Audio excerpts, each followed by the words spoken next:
So for years, and certainly in my career in learning development, when it comes to leadership development, personal development, there's really only ever one framing or category. It's like hard skills and soft skills. That's it.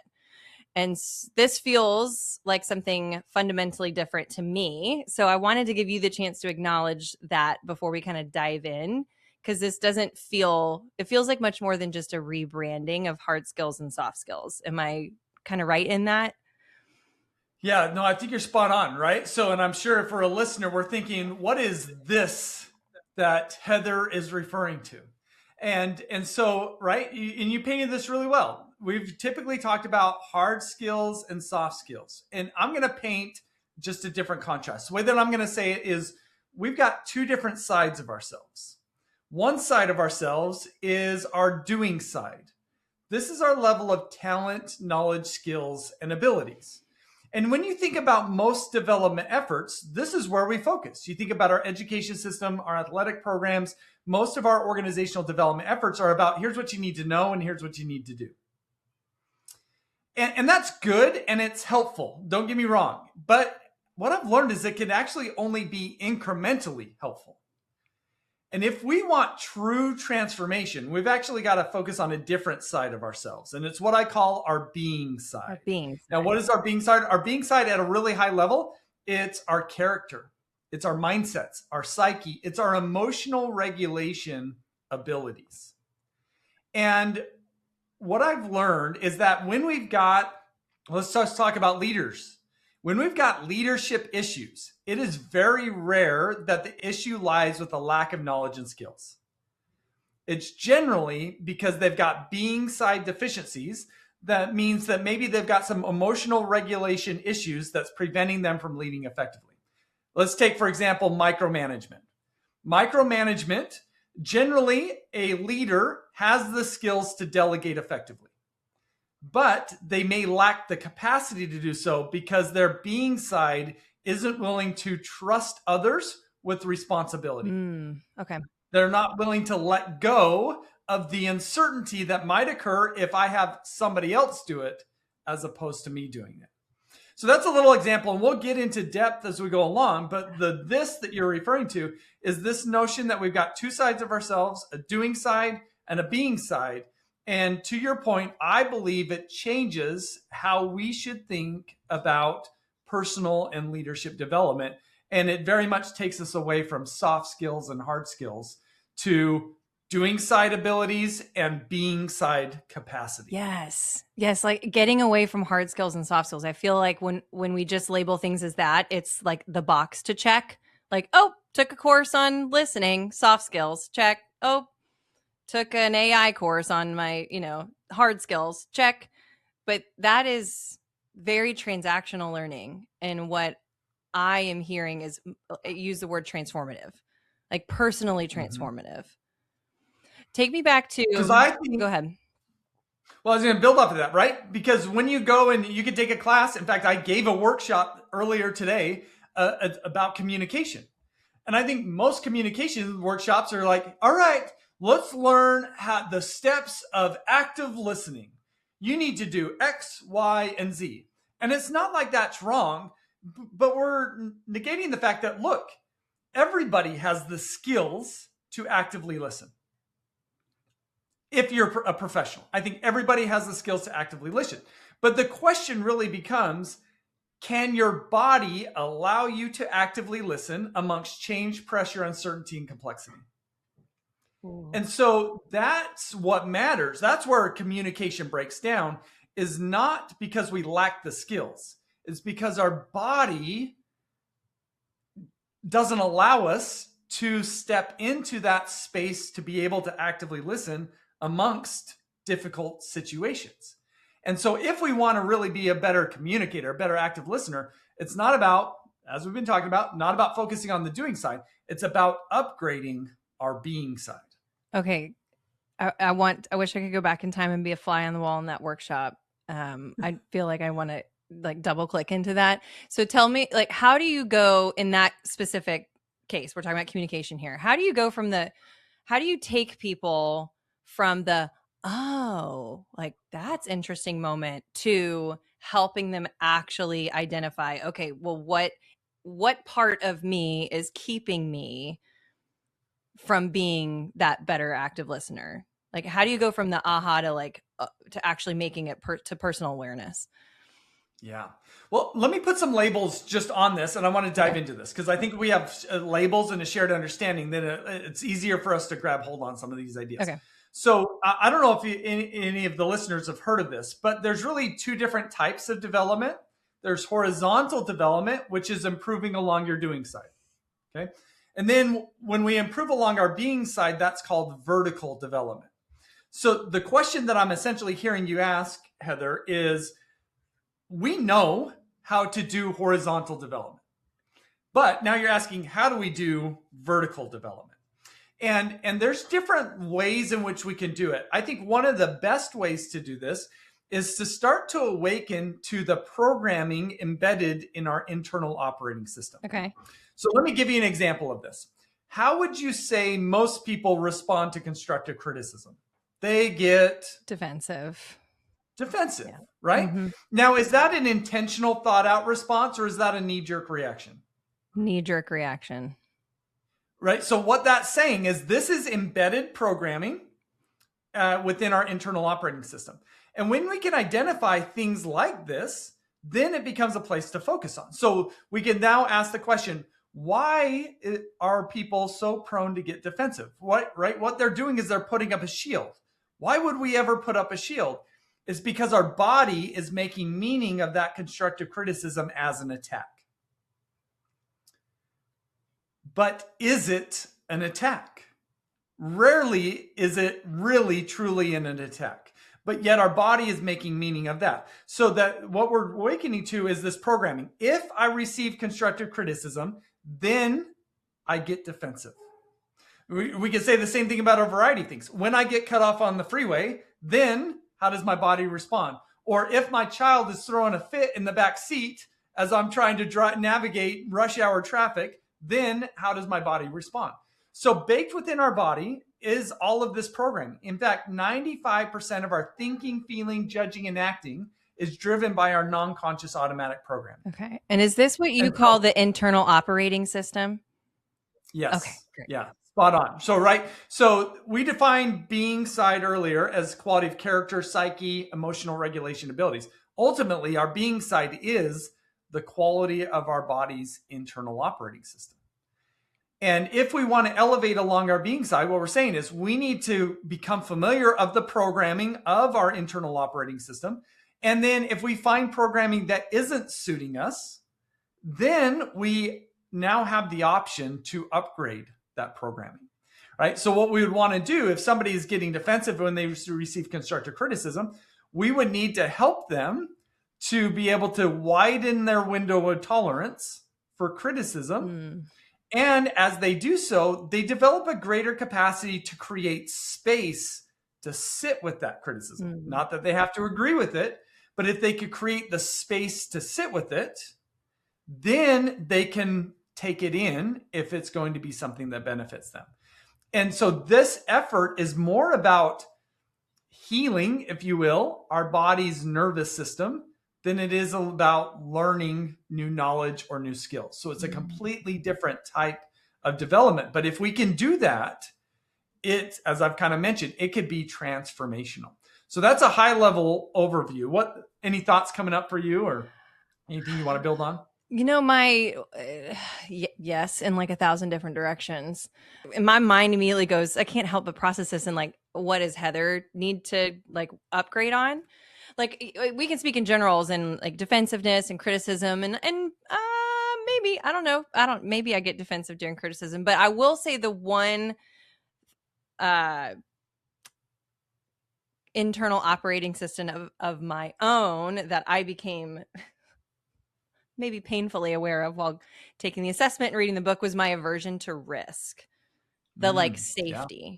And I remember, and I loved when you talked about the windows of tolerance and giving very specific examples of how two people can experience the same thing, but someone who has a closed window of tolerance is going to have a very different reaction to somebody who's open.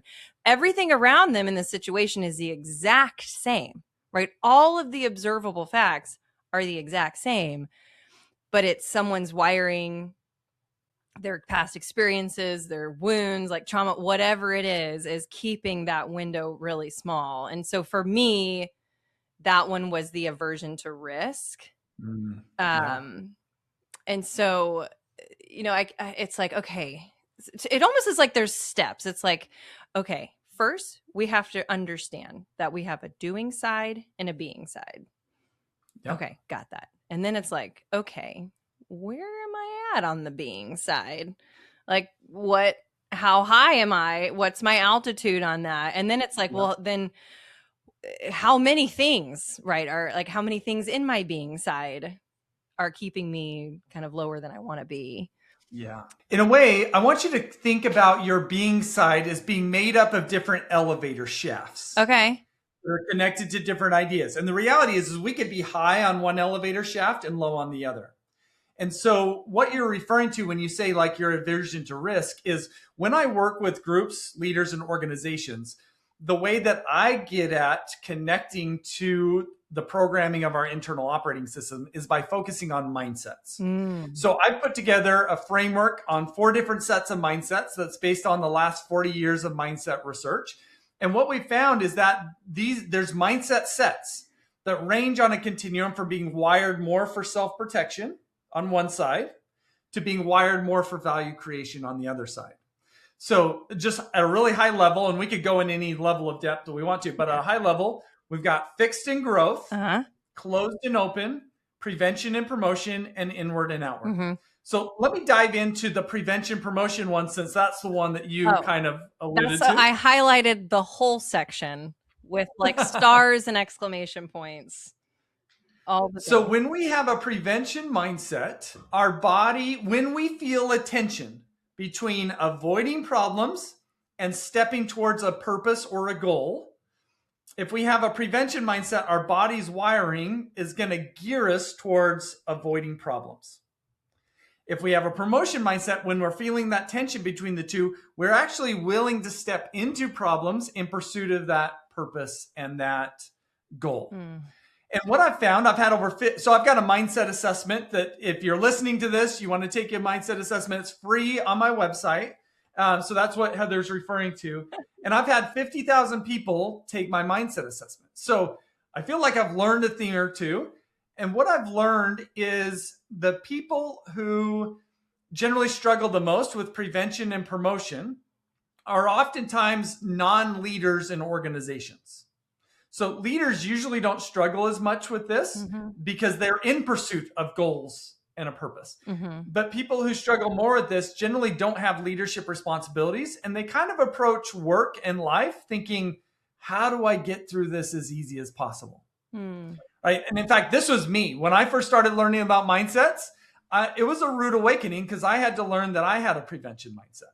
And this will manifest differently. So while it came out, Heather, you like, I might lean a little more risk adverse. That one of the 4 mindsets, I will openly say that I like very much resonate. The other ones, I was like, like I highly recommend people go take it. In fact, I think it would be fascinating if you could somehow like magically survey all of those 50,000 people and give them like the opportunity to almost grade themselves, like what they think they would be. And then when they actually take it, cause I think probably everyone would be like, oh, I've got this, they're probably, or like me, I thought I was going to be really high in 3 and that prevention one, I knew right away it was going to be low, but there were some surprises along the way.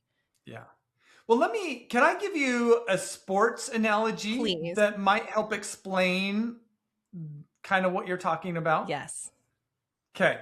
So I coach my son's basketball team. Okay. My son is 11. And to be quite honest with you, my son and his teammates are not very good. Oh, no. Because they're 11. Okay. So I kind of see my job as a coach is to help them develop. And what I've learned about playing basketball is if you want to be a dynamic basketball player, you need to be able to shoot layups with both your dominant hand and your non-dominant hand. And so all of my players, they could shoot a layup consistently and make it with their dominant hand. They can't do it with their non-dominant hand. So all of my players are right-handed. Yeah. So when I practice and go to games with my players, the first thing that I have them do is that we do layup lines. They start on the right side, they dribble up with their right hand, and they shoot a right-handed layup.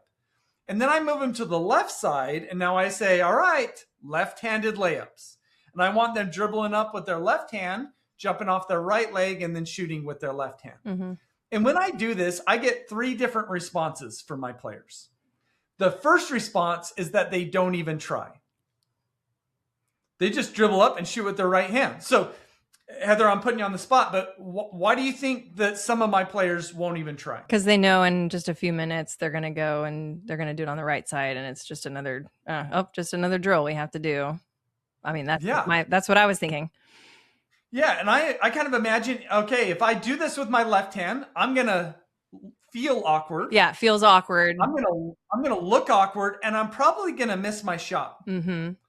And so what ends up happening is that these players, they go up and they shoot with their right hand, and they usually make it, and they kind of circle around, and they're like looking at me, and they're like, why would I try that when I could be awesome right now? Yeah. Right? That's kind of what's going on in their head. But let me ask you this question. Is their choice on how to approach this, is this an intentional thought out response or a knee-jerk reaction? I would say knee-jerk reaction. Yeah. I think it's their body's programming is saying, don't try that. It's scary. It's dangerous. Yeah. Okay? Yes. So that's the first response that I get. The second response is I get some players who are willing to try in practice, but not in a game. Well, why won't they try in a game? Because now their parents are recording them for the rest of posterity to see. And of course, they don't want to let their team down. They want to win the game. And so that's the second response. Third response is they're willing to try in practice and in a game. Now, why would they be willing to do this? Well, what they've kind of learned for these third responders, if you will, is that, who likes to feel awkward, look awkward, miss a shot, even let your team down? Nobody likes that. But they've kind of developed the capacity to say, look, I'm willing to try to develop myself right now and experiences the consequences of missing and looking awkward in pursuit of me becoming better for myself and for my team in the future. Mm. And so they've got this just a different mindset. And so if we have these 3 different responses, what I've effectively painted is 3 different mindsets. Mm. And again, we've kind of said that these are more knee-jerk reactions as opposed to thought-out responses. And what's interesting about this is if I go to all 3 of those players and I ask them, do you have the right mindsets for playing basketball? I think they would all say yes.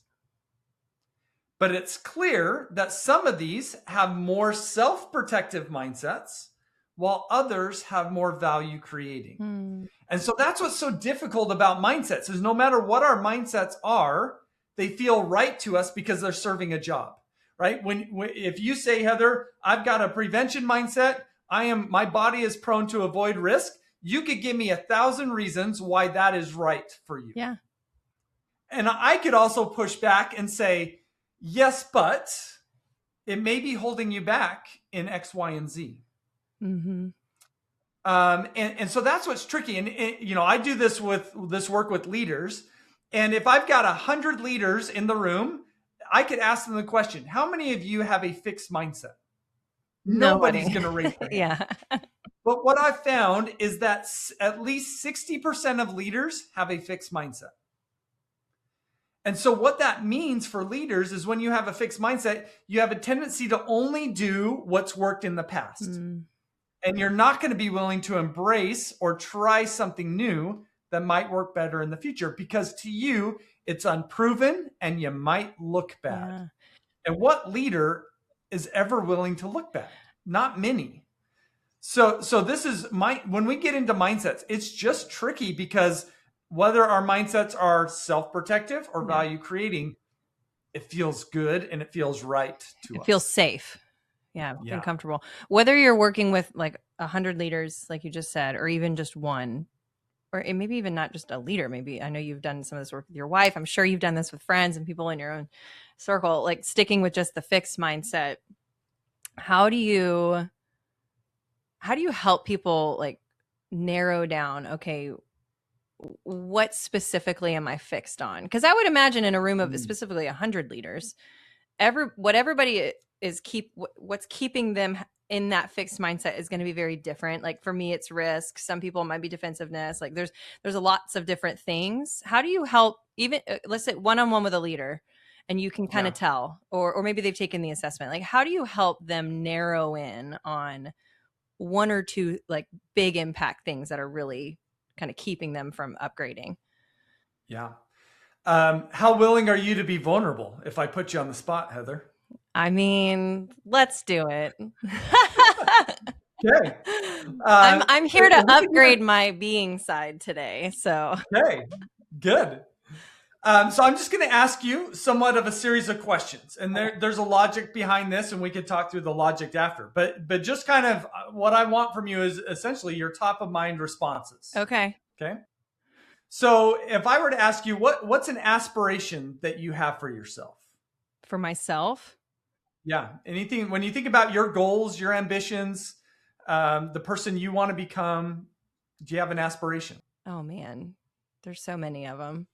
I would love to eventually shift all of the work I do in service of helping advance the kingdom of God at work. So it's like introducing young adults to like helping them grow their being side at work, but also from a spiritual aspect. I have this vision of hosting a conference with like thousands of 24-year-olds listening to people like you, Ryan Leake, like all like right now I work with executive teams just like you and leaders. And I think it's fantastic, but I'm constantly obsessed with the idea of, well, what if all these people were learning this when they were 23? How different will the world be? Yeah. So there's an aspiration. Okay. I love it. So you're not yet where you want to be with that. No. Is that fair to say? I'm on the journey, but not there. Yeah. Okay. So that's where we're going to start. That's going to be our anchor. Okay. We're going to kind of do some drilling down. Okay. So now a question to think through this is, what is something you're doing or not doing that's preventing this aspiration from coming about? Oh, what's something that I'm doing and not doing? I would say that's such a good question.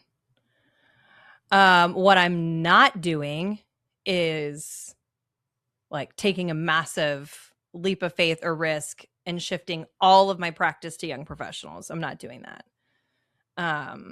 Yeah.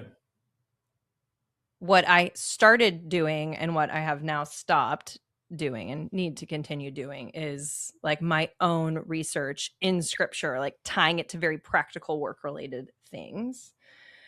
What I am doing though, what I am doing is being faithful in the process. So what I would say is, just for the sake of this exercise, is I know you're doing stuff in alignment with this. Yeah. Oh, for sure. Is there anything that you're doing that is holding you back from your aspiration?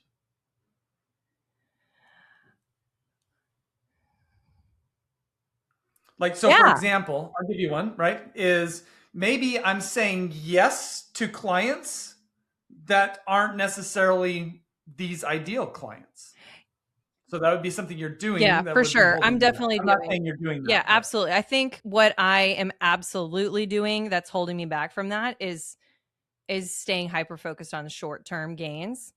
Like I'm only 3 years into my consulting practice. And so I'm at a point where I am somewhat selective in what I take on, but what I do take on is,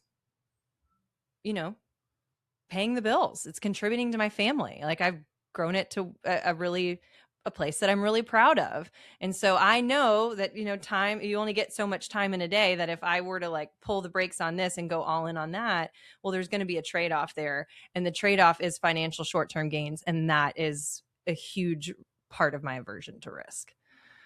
Gotcha. Good. So this is perfect. So let's drill in, because you've already done this. Okay.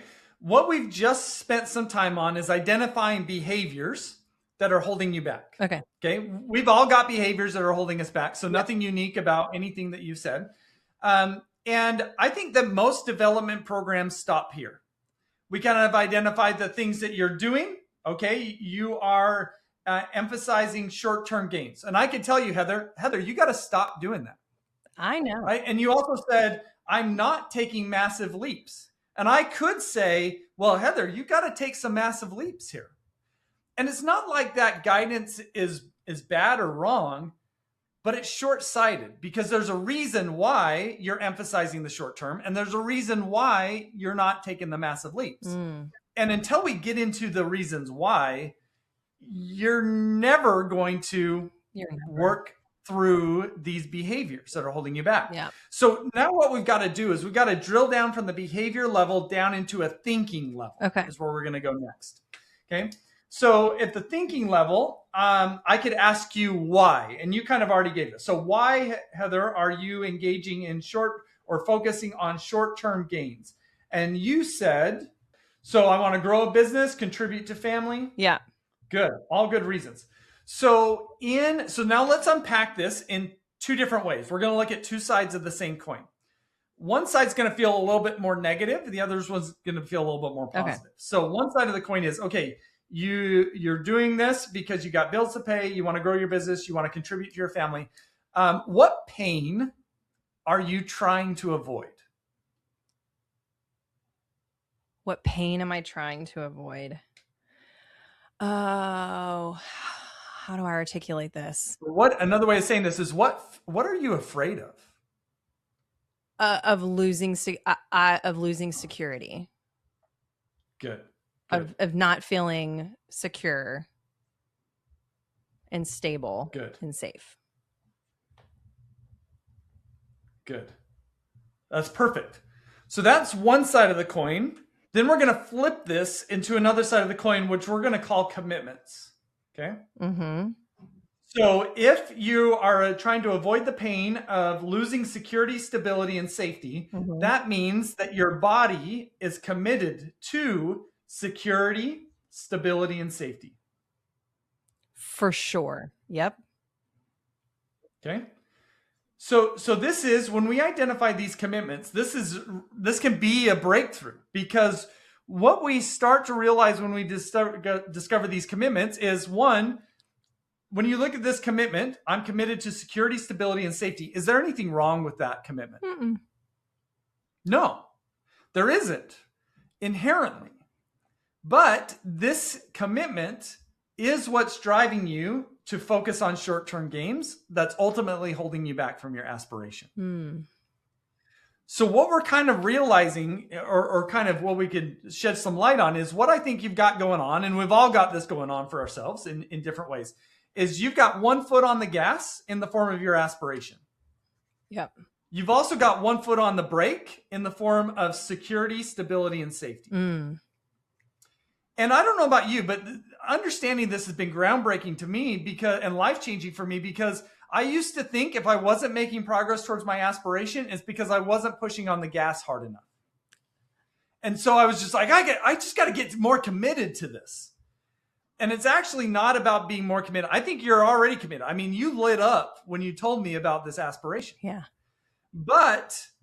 And so what that means is, actually, if you want to move towards your aspiration quicker, you've got to loosen your need for security, stability, and safety. Oh, man. Can you say that again? Because that is so powerful, that when we think about going for our aspirations, we tend to think we have to hit the gas pedal. We have to do more. We have to go faster. We have to be more. And we don't think about actually hitting the brakes in service of that. That is crazy. Well, it's pulling off the brakes, right? So what you're getting at is something that's very unique about vertical development, is it's rarely about pushing harder.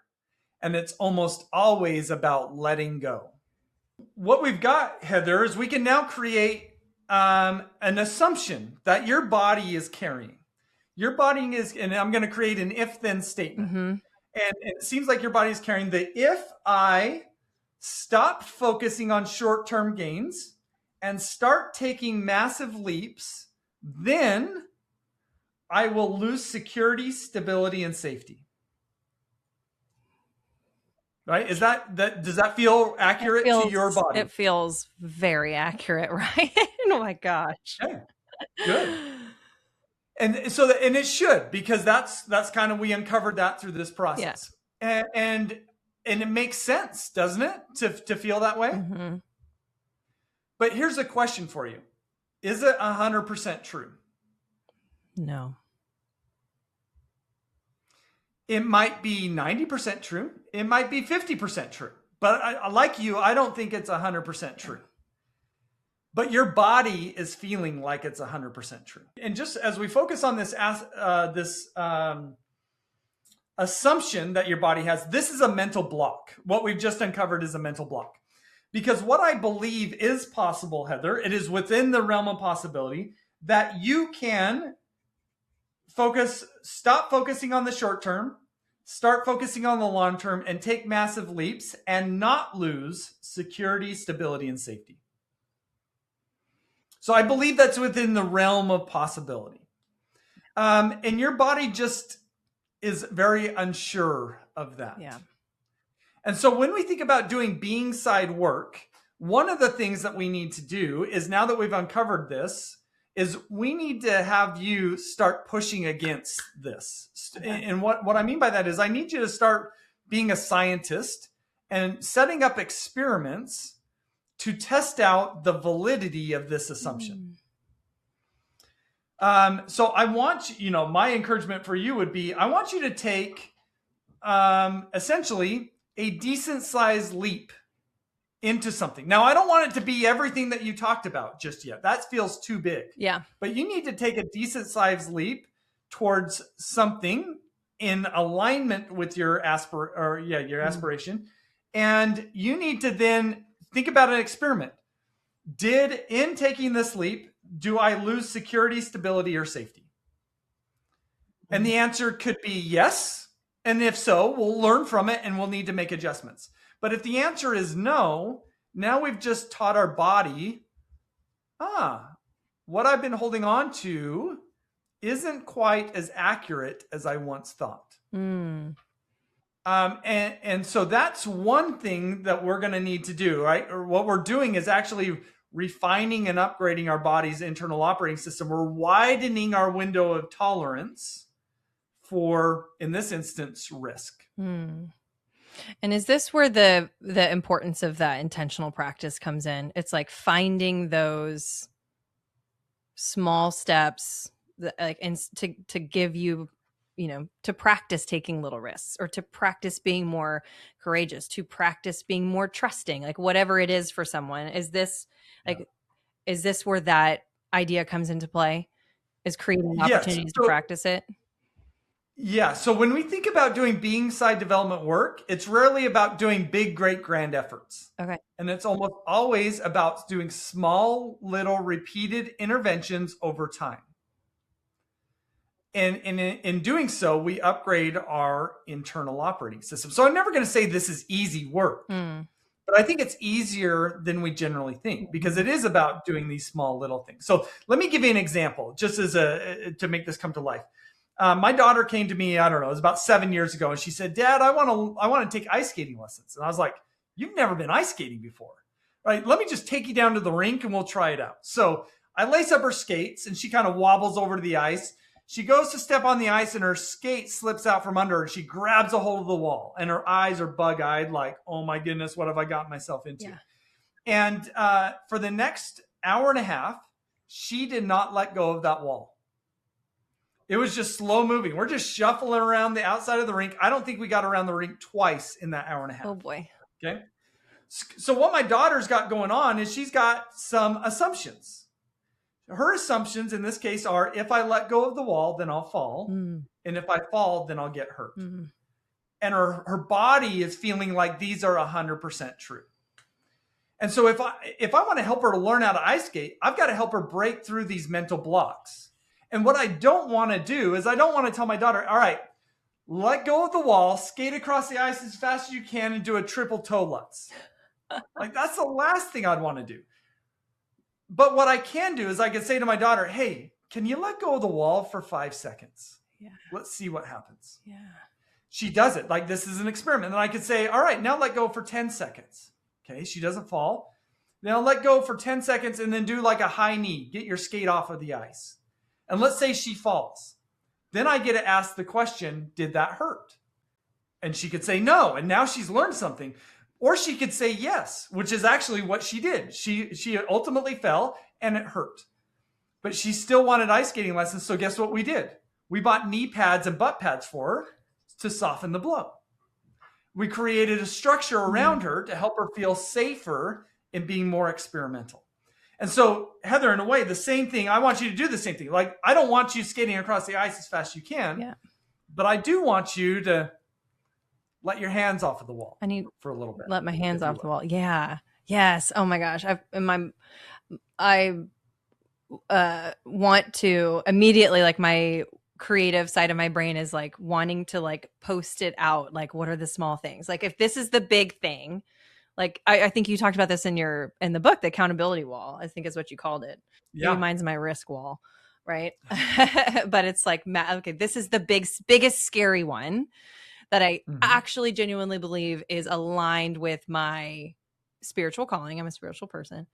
And then like from there, it's like, okay, well, what's the next tiny, scariest risk that I could practice? And honestly, it might be, for me, it might be waking up tomorrow and doing and researching or reading in scripture and tying it. Cause I have like all these cards around like quips and words and scriptures that like immediately reset, and just doing that practice.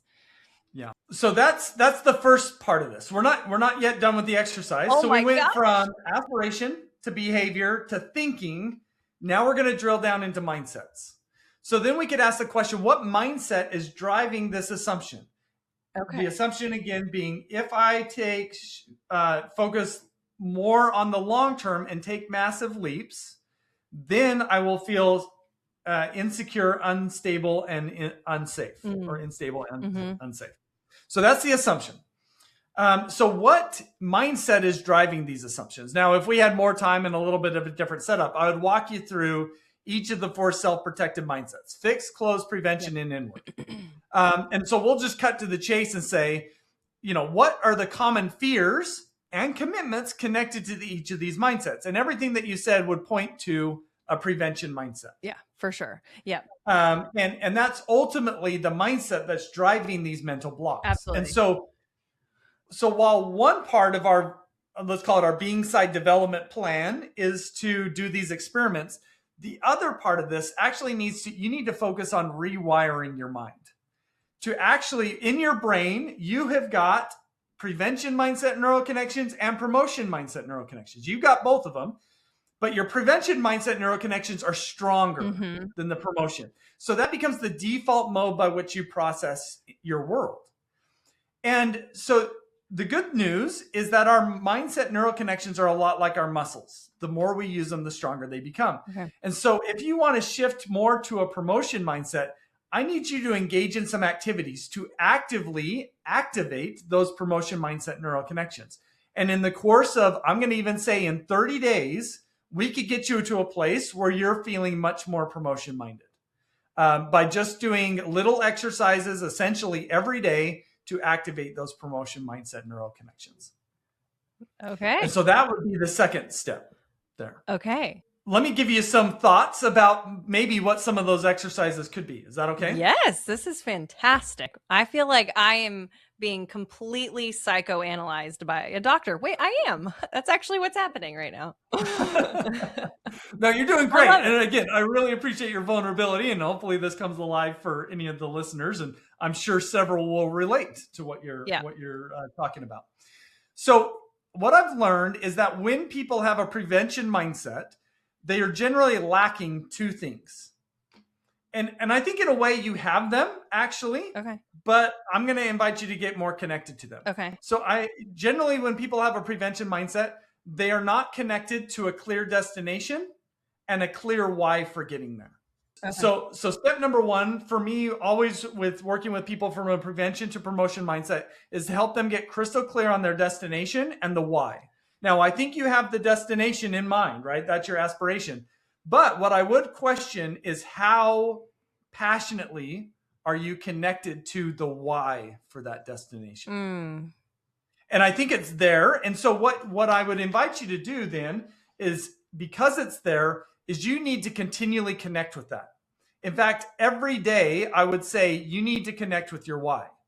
A tool that I've used to help me do that is, you probably read about it, the 5-minute journal. Mm-hmm. So every day I answer 3 questions in the morning from this journal. What are 3 things I'm grateful for? What are 3 things that would make today great? And then what are some self-affirmations? And I think what you could do almost on a daily basis is do something like this. What is something that I need to do to step closer to my destination? Right? And you could answer that question every day. And then what you're doing in answering that question is you're activating and exercising your promotion mindset neuroconnections. And so it might feel like, if you do this once, it's not going to benefit you very much. But if you do this every day for the next 30 days, what my experience has been is you're going to recognize that you're starting to see the world differently. So personally, when I made this shift from prevention to promotion mindset, here's how I knew I made this shift. And I credit the 5-minute journal for helping me with this. Is before I started doing this work, I would kind of essentially wake up every day thinking, how do I get through today as easy as possible? That's kind of how I approached every day. But as I started doing the 5-minute journal, I started to realize that I started to want to wake up earlier, because it was less about how do I get through today as easy as possible? How do I make the most of today? And as I started to make this shift, it was only after kind of having made the shift that I'm like, oh my goodness, I need to write a book. And that's what ultimately led to me writing my first book, Success Mindsets. And then as I started to learn what it is to be an author, I learned that not many authors make money from their books. Yeah. But they can make money from a business connected to their books. So I was like, well, I guess I got to start a business. And come to find out, to start my business, I'm going to need to go into debt to do so. Yeah. So I now start to take what may feel like to you, some of these, I needed to stop focusing on my short-term gains and take some pretty massive leaps. And don't get me wrong. So I had to perform these experiments, little steps over time. And some of these scared the shit out of me, right? I just have never taken leaps like I had taken. And as I took those leaps, I kind of learned, my body learned,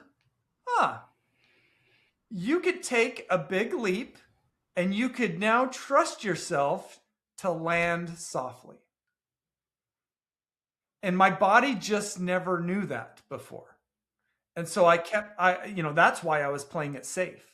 So it's this combination of exercising our value creation mindset neuroconnections and performing the experiments that together allow us to widen our window of tolerance and ultimately elevate along our being side. The daily practice of going like, what is something that I need to do today to move closer to my destination? Do you find like, you're right then, and that for me, I think that destination is pretty clear. And I do get excited about it. Like it's clear enough that like you said, I light up. But do you, how often do you find that destination is not clear for people, or it's wrapped around, the destination is the wrong thing? Like I'm thinking of leaders, like of an organization, like that destination is like a career, it's a title, it's a dollar amount that they're making, but that destination is not, that's not what's going to ultimately fulfill them. Do you run into that a lot where people just have no idea what the destination is? Oh yeah, I run into both of that a lot. Yeah. In fact, that's the majority of people fall in one of those two camps. And in fact, I found that just most adults don't even connect with the destination, because inherently there's like this fear of if I put a stake in the ground on a destination I want and I don't ever achieve it, then I'm going to feel like a failure. Yeah. And so I think that there's a lot of resistance to even come up with a destination. I mean, research has found, and this is of leaders, research has found that less than 20% of leaders have an individualized purpose for themselves. And if that's leaders, what do we think about the average person? It's going to be even less than that. So very few people have a destination and then a why for getting there. And then to your point, a lot of leaders, they do have a destination, but oftentimes their destination is what is being incentivized, not necessarily what's core to their being. Yeah. And I'm going to say it's better to have a destination than not have a destination.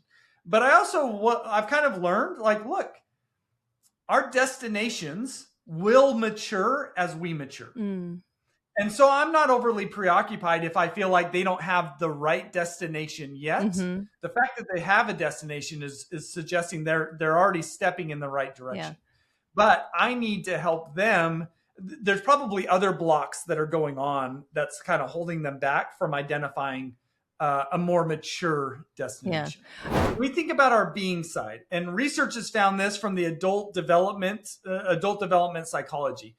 On our being side altitude, one way to evaluate that is by our level of our body's cognitive and emotional sophistication. Stated differently, what we've learned is that along our being side, there are 3 different adult development stages. Okay. And at each stage, our body is wired to fulfill different needs. And so there's stage 1, let's call it stage 1, stage 2, and stage 3. So at stage 1, this is when our bodies are wired for safety, comfort, and belonging. And based upon research, 64% of adults are there, stage 1. All adult. And okay. Of adults, and they don't develop beyond that. So most adults never develop in adulthood. That's what the research finds. Wow. Doesn't mean they can't. It's just that they don't, because to kind of build off of some of the things you said, and I'm not saying you're in stage 1, but most adults aren't willing to take a massive leap. Yeah. Well, and it does take a massive leap for us to develop into the next stage. You'll see why.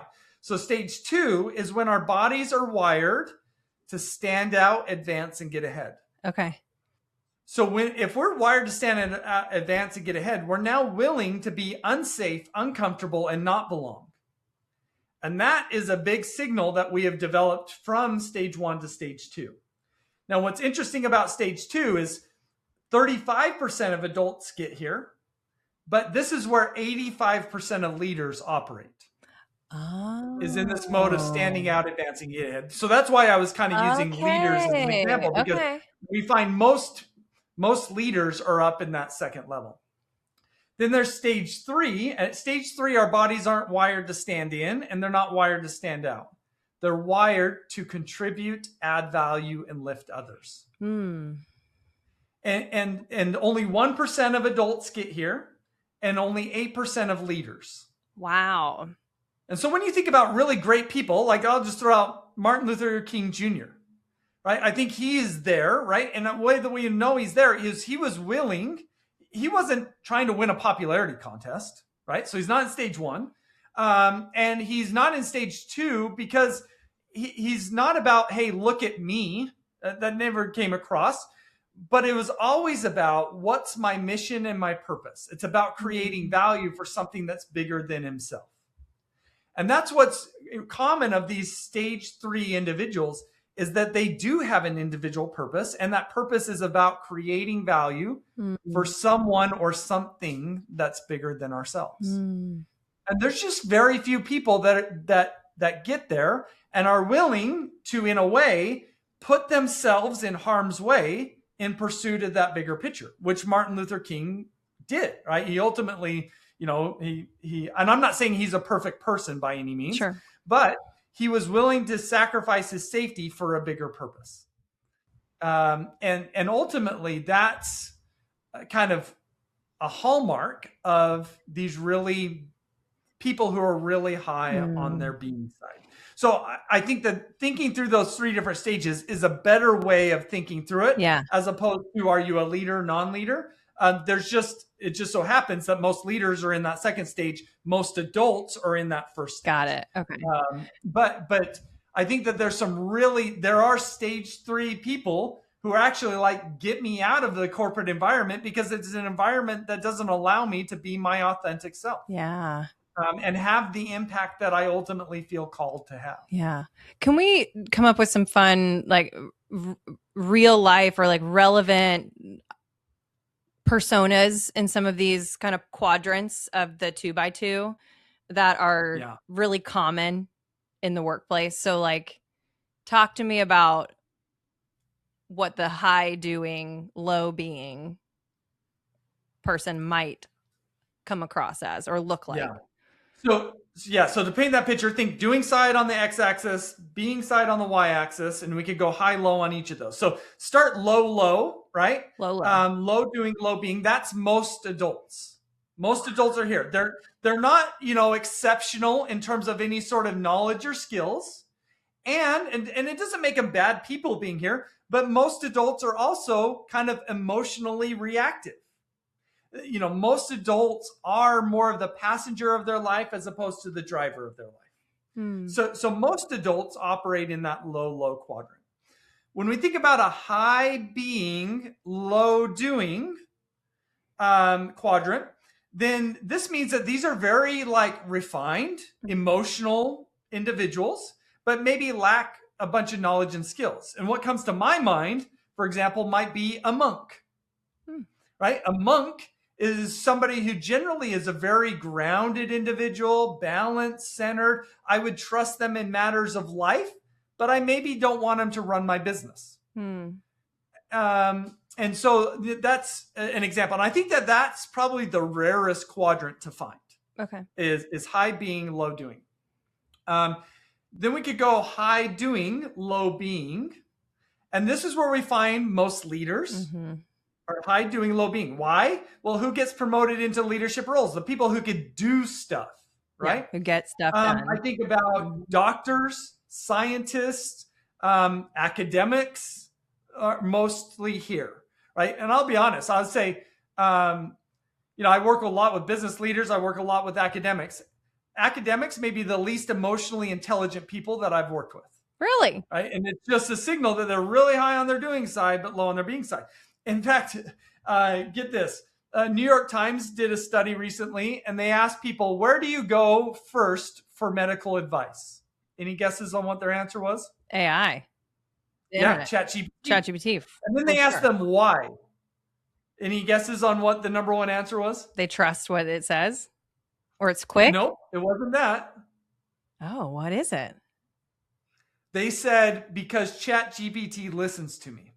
Wow. It does. Right? And so what that's saying is really like doctors, they at this point in time, they know better than ChatGPT does. Yet we don't go to doctors, not because they lack on their doing side, it's because they lack on their being side. Wow. So those are some examples of high doing, low being. And then we think about, well, where are high people, right? Yeah. And I think this is where we find people like Martin Luther King, Nelson Mandela, Gandhi. When I think about current business leaders, these are people like Satya Nadella at Microsoft, Indra Nooyi at Pepsi, or Mary Barra at GM. One of my favorite books, Alan Mullally's one there. One of my favorite books is Creativity Inc. by Ed Catmull, who is the former founder and president of Pixar Animation and then Disney Animation. Okay. So I think that they're there. We can find people there. They're just rare. But when they're there, what we generally see behind them is transformation. Yeah. When we find these second level leaders, that's most leaders, what we generally find behind second level leaders is they can do great things in the short term, but there's generally collateral damage behind them in the long term. And that's where you get people like Jack Welch, for example. Jack Welch was celebrated as a CEO because he hit the shareholder expectations quarter after quarter. But his decisions quarter after quarter crippled the organization, and now effectively GE is defunct. And so that's a common example that I'll give. And it doesn't mean that everybody has really severe collateral damage, but there's just generally we'll find. I really liked and appreciated the story you shared in the book about Cheryl. Cheryl is high on the doing side. She's got all the letters and acronyms after her name, taking certification after certification, feeling like she needs like She just needs one more certification, like, but low on her being side. And I appreciate this story, and I would love for you to expand on it, because like that, she's not the like highly capable, high performing leader with the low culture or like toxic to the team. She's just someone who, she still might be a great team player, but the being side is keeping her from transforming in a way that she thinks all of the doing side is going to do for her. Yeah. That example, I feel like, is very likely everywhere. Like anybody could relate to that one.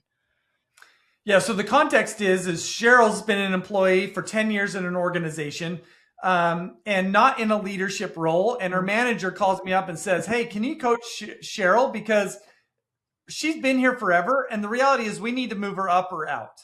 And I would rather move her up than move her out." So I said, "Well, let me meet Cheryl." And so I meet her, and in our emails, I'm seeing all of these, certificates, degrees that she has in her email signature. And so I asked her, like, "You're clearly a very knowledgeable, skilled person. Why do you think you need coaching?" And what she says to me is, "Well, I've been in this role for 10 years, and every year I get passed up for promotion. And I just want to move up in the organization. But every year I get passed up, I go and get a new degree and a new certificate, and it just doesn't seem to be working." And so clearly this is that, okay, she's high on her doing side, but there's an issue with her being side. So that's where I walked her through in our coaching exercise. I walked her through the same exercise I walked you through. And what we came up with, as in terms of her assumption, was her assumption is, if I take initiative, then I will fall on my face.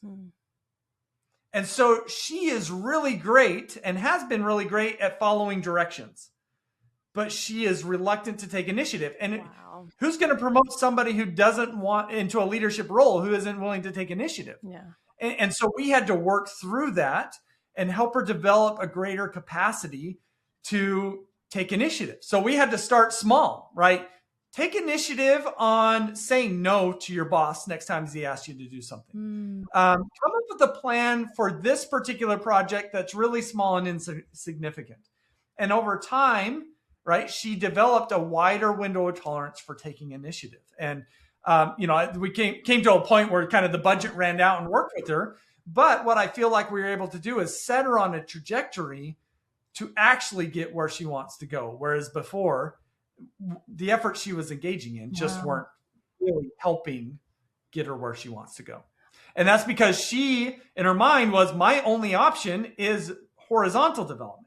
And what we opened up for her, no, you've got another option. In fact, it's a better option and it's more transformational. And that's vertical development. We got to focus on your being side. I really feel like anyone listening could like go back and when you started kind of coaching me through this exercise and like hit pause after every one of your questions and answer them themselves, like getting all the way through those behaviors into the assumptions, into the if-thens, into the mental blocks, which leads me to, I do want to make sure for myself and also for everyone listening, like getting really practical for a moment. If anyone listen, they've hung on in this conversation, they're still in it. And they're like, okay, I get it. I think I want to work on my being side. Like where do they start? Yeah. Well, for me, it's always awareness, right? And we've opened the door for that. So I would like to think that my latest book could be really helpful in them just stepping into this. So that my latest book is Becoming Better, The Groundbreaking Science of Personal Transformation. There you go. And then as you get into the book, it invites you to take a couple of assessments that I've developed, a vertical development assessment and a mindset assessment. Now, you don't need the book to take those. You can just go to my website. But I've just found those to be a way to try to find or provide objective data and information as it relates to our altitude along our being side. And therefore, it helps with that awareness and that awakening component. And really, if we can just get to that place of awakening, I think that that's more than half the battle. Yeah. Because most people never even get there. Then we need to have the rubber hit the road and actually start to execute. We got to engage in experiments, and we've got to exercise our value creating mindsets. And in the book, end of the book, I gave us one kind of approach through a focus on mindsets. But there's more than just that approach to doing being side development work. So there might be other avenues that people might prefer or might hit them at the right place at the right time. And what I mean by that is there's different levels of depth of being side development work. And the reality is not everybody's ready for deeper level efforts. Most of us, if we're new to this, we've got to start more at the surface level. So I kind of give a menu of options for people to choose from. That's awesome. I mean, having gone through the assessments and read the book, I do think that's a really great starting point. The assessment for sure. I mean, I'm an assessment junkie. Like, I love it. And it was, I mean, I feel like I have pretty good self-awareness and emotional intelligence. And even for me, it was like, whoa, I have some work to do. For the record, I was mind level 2. It was mind 2.0. All right. So slightly above average is basically the story of my life right there. So I mean, part of this, let's normalize it just for a second. So I'd say, welcome to the club. If you find out you're not great with your mindsets, that's most people. So out of the 50,000 people who've taken the mindset assessment, only 2.5% are in the top quartile for all 4 sets of mindsets. Welcome to the club. Right? Most of us had never given concerted effort to work on our mindsets. So I'm not sure we should expect to be great with our mindsets. And also something I've learned about this vertical development journey is there's no finish line.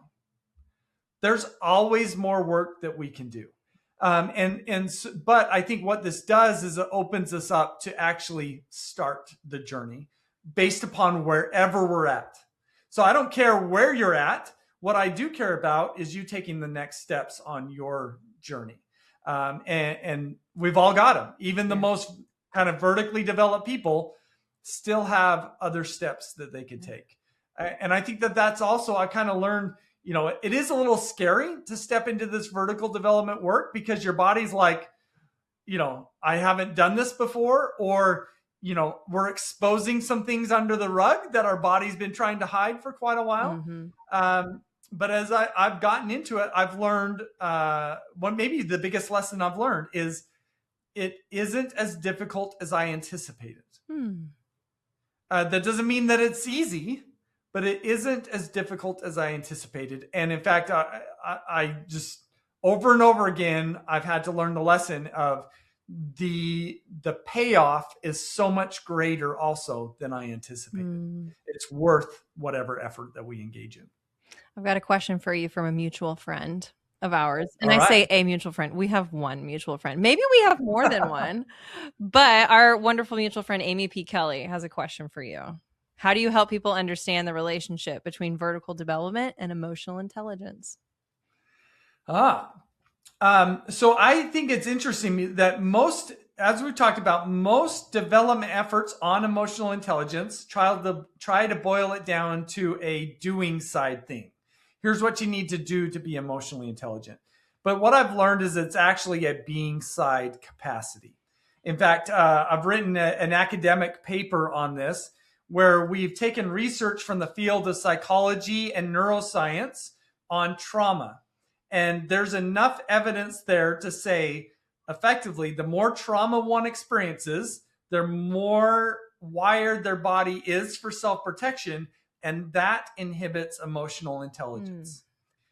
Now, part of the reason why I say that is because it brings up, I think, for me, the most meaningful message of everything that we've talked about, which is if we want to become better, that includes becoming more emotionally intelligent. At a foundational level, it's about healing our minds, our bodies, and our hearts. And when we could heal ourselves, we could then show up better for others. And I'm going to say with others, because that's ultimately what emotional intelligence is all about. I love that. Share with me a book, a podcast, or a practice, something that has shaped your own vertical growth. Oh man, there's so many. I'll start with I'm going to call it an entry level one. So it was the first book I ever read on mindsets, which slapped me right upside the head. And it's the book called Leadership and Self-Deception. It's written by the Arbinger Institute. And it talks about the inward and outward mindset, which we had mentioned just briefly. So, All right. What is a leadership skill people keep trying to learn that you think is actually a being side problem? delegation and accountability related things. So it deals with micromanagement and things like that. I think everybody says, well, in order to delegate, here's what you need to do. But delegation, in my mind, is not a doing side thing. It's actually more about our body's willingness to trust others. And ultimately, if we want to be a great delegator, a great accountability partner, we've got to enhance our capacity to trust. And to me, that's a being side thing. What brings you an unreasonable amount of joy outside of work?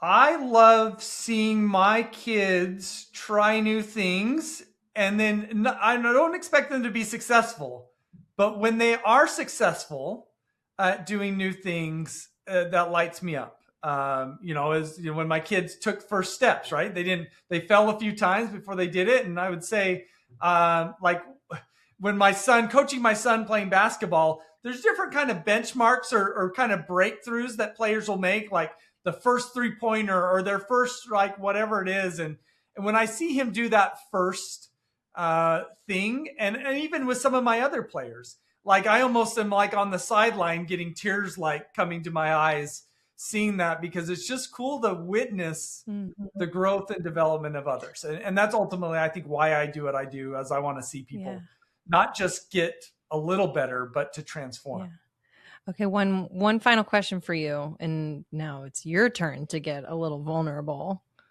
You already mentioned you're getting ready to go. You're on the verge of some major life and career changes, leaving academia, going all in on your own business. Your family is moving to a new state.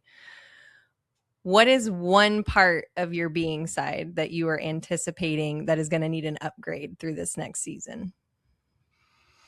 Well, I would say one of the things I've known for a decent amount of time is, I don't know if you're familiar with attachment theory, but attachment theory, you have secure attachment, avoidant, anxious, and then what's the fourth one? Anyways, I used to be like, when I first learned about it, I was like, oh yeah, for sure I got a secure attachment. Come to find out that I really am have an avoidant attachment style. And so I've just become more conscious of that. And what that means for me is I do kind of struggle to let people into my world and to trust others. It's a part of the trauma that, was a part of my upbringing. And I've just become increasingly conscious of that and the role that plays in my life, my relationships, and my work. And I think that that's my place where I need to continue vertically developing, is enhancing my ability to trust others, to let others in, and to connect with others at a deep level, as opposed to just at an arm's length difference. And I think, I think moving will provide opportunities to stretch my muscles in that regard, which is a part scary, but also part of what I'm looking forward to. That's awesome. Well, thank you so much for allowing me to be a part of your world for an hour and 22 minutes, and for just letting me follow my curiosity and kind of unpack all this. It's been really fun to go through the assessments myself and start a very unexpected kind of personal growth journey. So I'm very being vulnerable today on the podcast was probably not on your bingo card. So I appreciate your willingness to. We got there. If you could see, look at the craziness. I mean, what is happening? This is crazy. All my notes that I'm showing Ryan my notes, and they're a little bit chaotic, but I appreciate you. Definitely I'm going to give you a plug and a shout out at the podcast. People go to ryangottfredson.com. I highly recommend all of his assessments. I've read his new book, Becoming Better. Cannot recommend it enough. I'm sure your other books are equally as great. Haven't read them yet. But yeah, so I appreciate you. No, thank you.